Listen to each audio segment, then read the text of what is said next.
Le secret d'Igor, carnaval. Andrea arriva à la maison des animaux toute triste. Elle s'était faite une opinion bien meilleure d'Igor. Elle ne comprenait pas pourquoi il avait changé subitement. Elle ne comprenait pas pourquoi cette insensibilité. On eût dit qu'Igor avait perdu la tête et qu'il ne s'intéressait qu'à lui-même. Sa désinvolture mélangée à son égoïsme avait laissé Andrea perplexe. Elle était soucieuse, à présent sous le sort réservé aux occupants de la maison aux animaux. Le maître semblait avoir des problèmes, et elle avait vu arriver plusieurs hommes en cravate. Ils avaient fait le tour de la propriété, ils avaient compté tous les animaux, toutes les machines. Tout ce remue-ménage avait contrarié le maître. Il semblait être agité, il ne s'occupait plus d'eux comme avant. Et la mort d'Agroulou-Gonfal était le début d'une longue histoire à venir. Sur le chemin du retour, Andrea rencontra Berthe qui prenait son bain debout. Andrea ne comprenait pas cette habitude qu'avaient les cochons de vouloir à tout prix se salir en se roulant dans cette eau sale et boueuse. Dieu merci, je suis un mouton, elle pensa. Je n'aurais pas pu supporter mon corps dans la saleté de cette façon.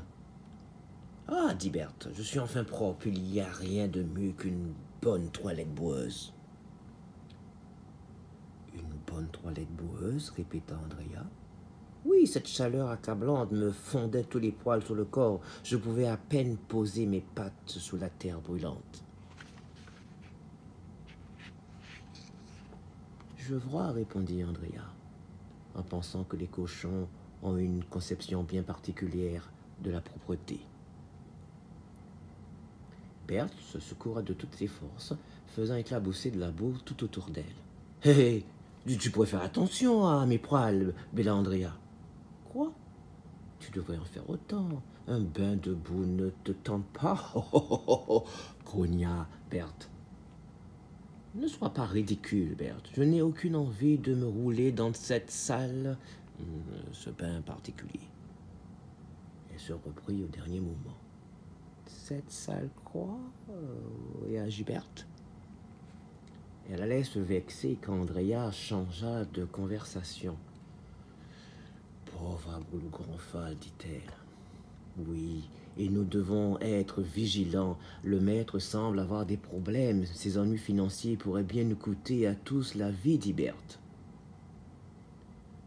Nous devons donc agir au plus vite, répondit Andrea. Mais que peux-tu dire que par ennui financier, Berthe? Puis, elle ajouta. Excuse-moi d'être aussi mouton. Mais c'est ce que tu es. Sinon tu te roulerais dans la boue comme moi, n'est-ce pas? Répondit Berthe. Nous devons nous organiser, rétorqua Andrea. Organiser? C'est le carnaval. Il ne faut rien demander aux occupants de la maison aux animaux. Où est Igor? Demanda Berthe. Andrea secoua la tête en signe de déception. Elle ne dit rien à propos d'Igor. Elle ne voulait pas raconter sa rencontre avec Igor. Il vit sa vie et il a l'air de bien s'amuser dans sa tête. Au fur et à mesure qu'Andrea et Berthe s'approchaient de la maison des animaux, un vacarme se faisait entendre de plus en plus. Sous un rythme endiablé de voukoum, toute la maison aux animaux était en effervescence. Andrea accéléra le galop, laissant Berthe à la traîne. Berthe essaya de la suivre, mais ses mamelons pendants se ballottaient de droite à gauche. Elle dut ralentir la course car dans la chaleur de l'après-midi, elle commençait à baver malgré le bain de boue qu'elle venait de prendre. Andrea arriva à la première sur la scène carnavalesque qui se déroulait. Une musique à défoncer les oreilles et des chants en tout genre envahissaient la propriété. Tous les animaux chantaient et dansaient dans la cour en formant un défilé qui laissa perplexe Andrea et Berthe. En tête de cortège, Souki, un petit cabouet couvert de tulle blanc, ouvrait le défilé. Il était suivi d'une flopée de poules qui cacotaient et de coqs qui s'agosillaient en des cocoricots. Léonard le grand coq, à la queue en panache et aux plumes noires et dorées, battait des ailes et faisait bien savoir qu'il était le meilleur de tous. Il était suivi d'un groupe de poules blanches qui caquetaient à chaque fois que Léonard s'arrêtait de chanter. Derrière elle, des poules dorées faisaient des zigzags, essayant de maintenir une chorégraphie mal préparée. Dorothy, s'énervait après ses congénères, les dindons. Elle avait décidé que toutes les crêtes devaient rester allongées et pendre du côté droit, ce qu'ils avaient du mal à faire, et à chaque gloussement, ils devaient tous ouvrir les ailes et allonger le cou. Elle avait mis au point depuis des jours cette chorégraphie et aucun des dindons ne semblait vouloir la respecter. Les oies avaient rejoint le défilé en claquant le bec. On entendait des coins-coins intempestifs qui ponctuaient leur démarche. Les lapins, eux, sautaient et gambadaient brutalement, puis s'arrêtaient pour faire un tour sur eux-mêmes. Benoît, le grand lapin de Garenne, qui prétendait être sage et ne parlait que de saint, avait oublié toute sa sagesse religieuse et toutes ses prières. « Mais que se passe-t-il » dit Andrea. « Il se passe que tout le monde n'a rien à faire de l'avenir, répondit Berthe. Buvons, mangeons, demain sera un autre jour. Simone, la plus agitée des oies, passa devant Andrea et Berthe et fit coin, coin, coin, coin, coin, coin, coin, coin, coin, coin, coin, coin, coin, coin. Elle secoua l'arrière-train, gloussa et croisa Berthe et Andrea. Puis elle rejoignit le reste dans le défilé. Quelle effronterie, fit remarquer Berthe à Andrea. Simone ferait mieux de s'occuper de sa mare qui s'assèche de jour en jour au lieu de secourir le croupion, dit Andrea.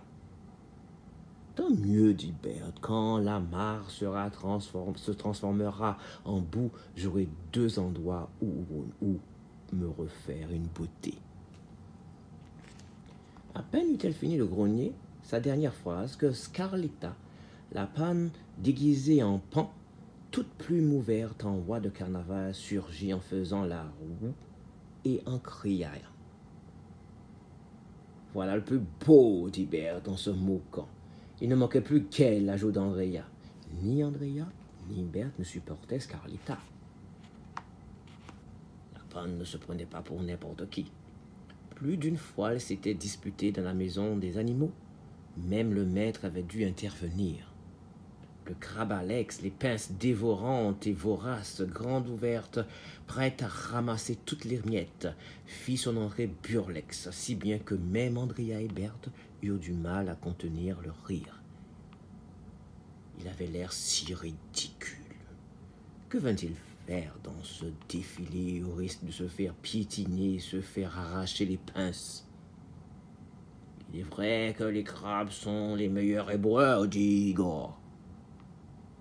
Dans le vacarme qui sévissait, Andrea et Berthe n'avaient pas entendu Igor arriver. « Berthe, Andrea, je dois vous parler. »« L'heure est grave, déclara Igor.